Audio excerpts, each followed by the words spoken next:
Hi there everyone and welcome to the report of week 1 of training in my 5 weeks towards the virtual London Marathon on October the 4th.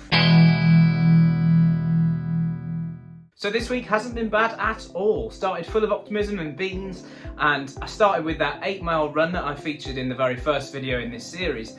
And that wasn't bad. I mean, at the end of it, I was feeling a little bit tired, a little bit sore, but at this stage, that's okay. I followed it up with a route planning walk, basically. The route planning is going to be really, really important as the weeks go on, because what I'm learning is what my body can and can't take at short notice. Looks like I'm going to have to try and keep it as flat as possible.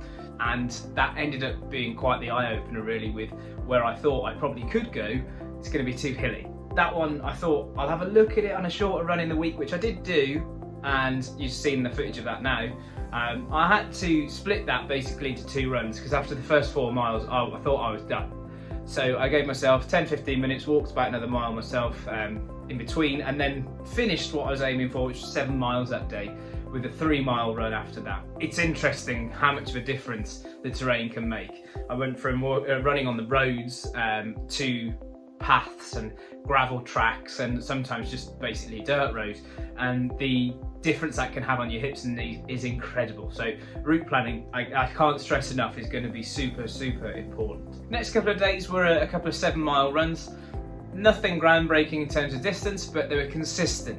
Nothing about going too fast. I could absolutely do parts of this a lot faster, but it's not about speed, it's about durability and consistency. So those runs, albeit not as fast as perhaps I could have done, were encouraging to suggest that perhaps I've got a little bit more in the tank than I thought. The difficult part of the week comes to when you're thinking you're making a lot of progress and you know your body needs rest. I'm not very good at doing that, because I see a goal and think, well, I've got to get there as quickly as I can.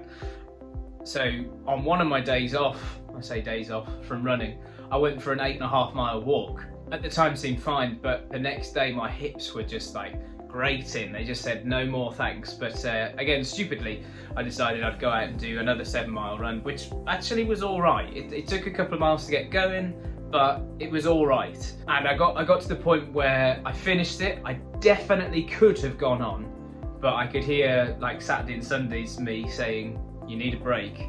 If you carry on like this, you're in danger of getting some repetitive stress injuries, or just tiring yourself out to the point where you won't be able to train for a few days. I am feeling fatigued this weekend, but that's natural considering since I started this, I've covered 43 miles. Like 2 months ago, I couldn't even run 5k.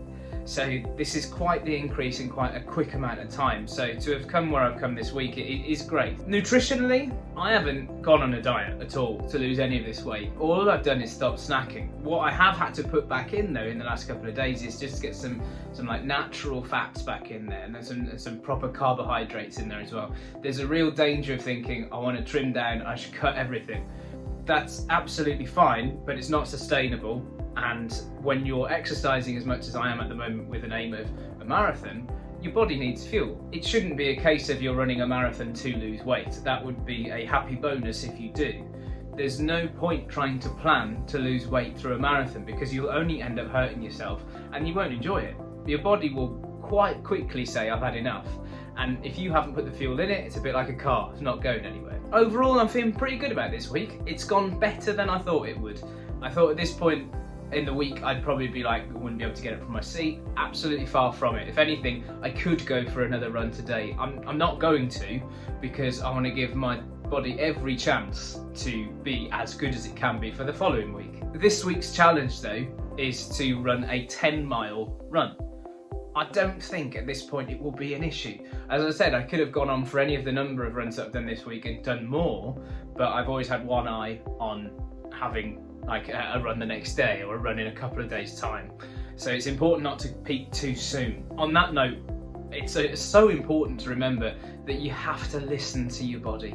If your body is telling you no more, then it's probably best that you stop. Yeah, here's quite a handy plug for an app that I know a number of runners use called STRAVA. Basically, if you link your smartwatch or Fitbit that I've got to this app, it will translate your run into a map and show you your efforts across where you've done it, and like basically where you stack up against other local runners. It's a really useful tool for the runners because it just gives you an idea of where you're at and where you're headed to.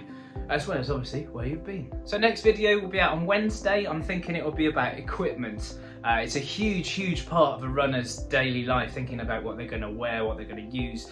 So that would be a really good one if you're thinking about getting into running. That will be out hopefully on Wednesday. By all means, check out the other videos on my channel. If you are going running this week, have a good one. If it's something that you're starting this week, you've got to start somewhere, so enjoy yourself. Until the next time though, ta-ra. Why can't I talk anymore?